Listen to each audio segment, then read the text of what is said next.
Hallelujah hallelujah. परमेश्वर में आप सबको जय मसीह की। और आज के दिन के लिए परमेश्वर का धन्यवाद करता हूँ आज के वचन के लिए। तो आओ हम परमेश्वर के वचन में चलते हैं, खोलते हैं इब्रानियाँ 4:12। सिर्फ एक छोटी सी लाइन ही पढ़ूंगा, जो कि परमेश्वर का वचन जिंदा और प्रभावी है। हालेलुया। और आज के इस वचन के साथ ही, जो कि परमेश्वर का वचन सचमुच वो जिंदा है, जब हम इसे खोलते हैं तो वो हमारे लिए एक असरदायक और फ़ायदेमंद साबित होता है। और यही उसकी सच्चाई है। और उसके इकट्ठे किए हुए खजाने के साथ वो आपके द्वारा इस खोजे जाने के साथ वो आज भी इस पल में इंतज़ार करता है। हालेलुया। और हम इस अनजान शहर में और इस धरती पर जो कोई इसकी वचन की शिक्षाओं में चलता है या उसके पास्टर के अधीन में चल रहा है, तो वो पूरी तरह पहचान ले कि यही सच्चाई है।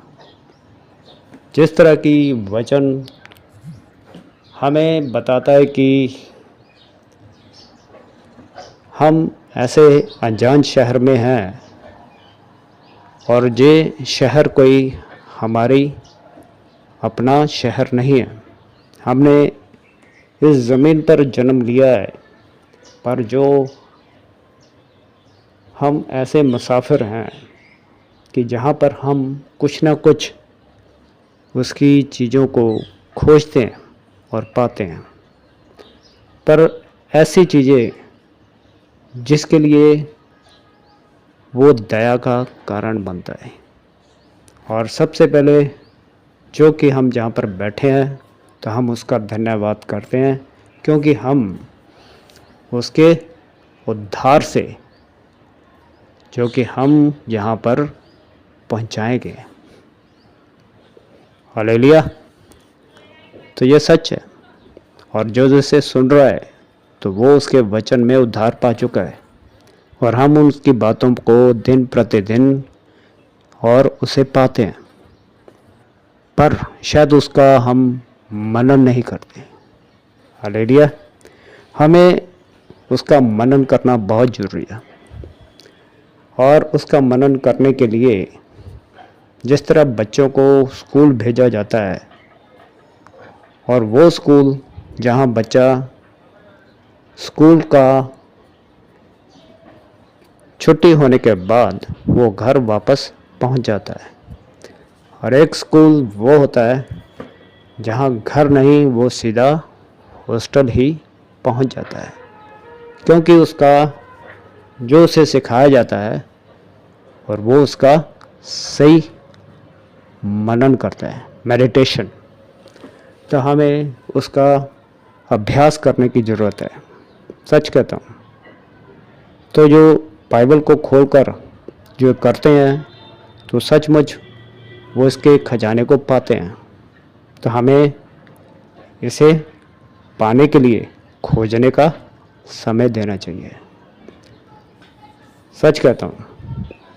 अपने ऐसे कई चर्च हैं जो जिंदा है, और परमेश्वर की ये सबसे बड़ी कृपा है, उसका अनुग्रह है। हालेलुया। तो परमेश्वर का वचन सचमुच वो दो धारी तलवार जो जीवित और प्रभावशाली है, और वो बहुत तेज है। अपनी मन की भावनाओं से, विचारों से जो हमें परखता है। और यही वचन है जो मेरे और आपके रास्तों के लिए भी आसान करता है। अगर हम उसके वचन को खोजते हैं, जिस तरह अगर किसी के पास खत आता है, तो वो खत को पढ़ता है, समझता है, उसका अभ्यास करता है, तो वैसे ही वो हमारे लिए आसान करता है। जैसे कि हम वचन देखते हैं, भजन 119 की 105 पढ़ना नहीं है, कि वो मेरे रास्तों के लिए उजाला है। हालेलुया। तो वो हमें तैयार करने के लिए वो दिया गया है। वो दिया गया है कि हम उसकी मर्जी को पूरा कर सकें, और हमें ये पूरा करना चाहिए पूरी धीरता से, सलाह से, हौसले से, कि उसकी शिक्षा में हम मजबूत रह सकें। और बाइबल बहुतों के लिए ऐसे अनजान शहर की जैसे ही है, जो बाइबल सदा शब्दों के साथ ऐसे कीमती खजानों की खोज को जो नहीं पा सके। वो ले रहे हैं, सुन रहे हैं, पर कोई प्रभाव नहीं है। सुनते हैं और भूल जाते हैं। शायद वो ये नहीं जानते कि अभी 2 हफ्ते पहले क्या उन्हें क्या वचन दिया, सुनाया गया था। और हमें इसका सही इस्तेमाल करना चाहिए। वह अभ्यास, जिस तरह अगर खाना बनाना छोड़ दिया जाए या काम धंधा करना छोड़ दिया जाए, तो हमारा शरीर भी वो अभ्यस्त नहीं होता, कमज़ोर पड़ जाता है। हालेलुया।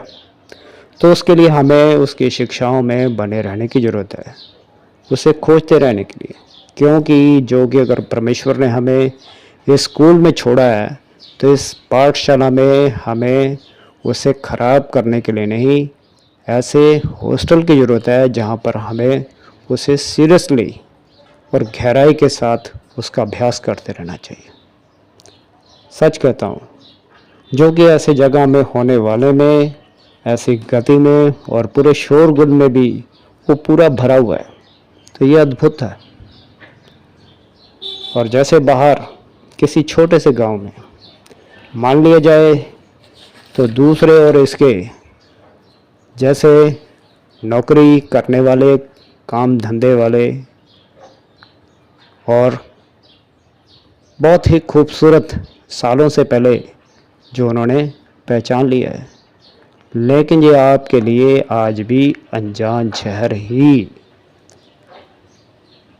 है।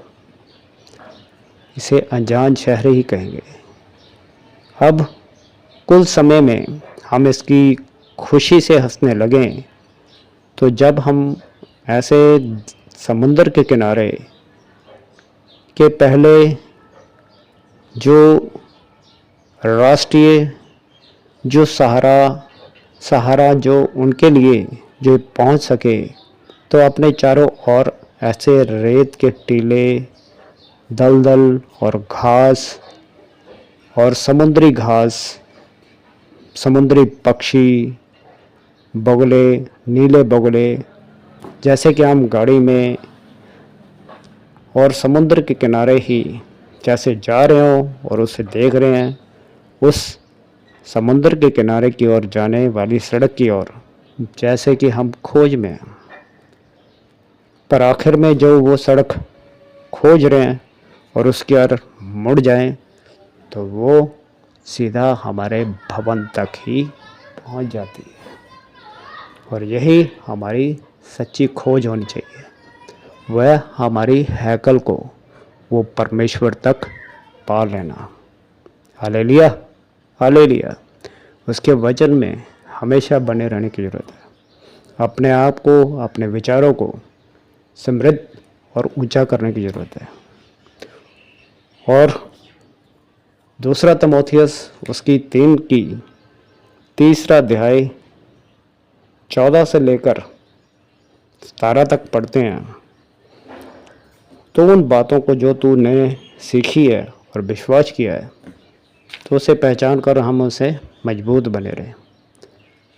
उन्हें किन लोगों से सीखा है और कैसे सीखा है, जो बचपन से ही पवित्र शास्त्र जैसे पहचाना हुआ है कि यीशु मसीह ने हमें विश्वास के द्वारा हमें रिहाई पाने के लिए वो बुद्धि दे सकता है, वो समझ दे सकता है, अपने वचन से और उसकी शिक्षाओं से, पूरी रीति से, उसके शास्त्रों में जो हमारे लिए वो प्रेरणा है, वो एग्जाम्पल्स है जो हमारे लिए रचा गया, उसकी शिक्षाओं से, उसकी ताड़नाओं से, डांट से, सुधार से, धार्मिकता की उन शिक्षाओं को जो उसने इस्तेमाल किया है, जिसने परमेश्वर के सही मसीह लोगों के लिए, हर भले काम के लिए जो कुशल और सदा ही बने रहे, उनके लिए ये सदा लाभदायक है, आशीष है, पूरी तरह वो पूरी आशीष है। इन 4 चीज़ों में शिक्षा, ताड़ना, सुधार और धार्मिकता शिक्षा। धार्मिकता शिक्षा भी तभी आ सकती है जो हम उस स्कूली शिक्षा को पाएं, और शिक्षा वो पाने की हमें बहुत ज़्यादा ज़रूरत है। वो हमें पूरी तरह कुशलता से उस योग्यता को पाना होगा, वो सदा के लिए। तो हमारे लिए वो धार्मिकता शिक्षा हमारी जान, आत्मा, जोड़ों और गुर्दों, मन के विचार और भावनाओं को वो क्या करता है, हर बार जिंदा और प्रभावी बनाता है। परमेश्वर में आप सबको जय मसीह की। हालेलुया।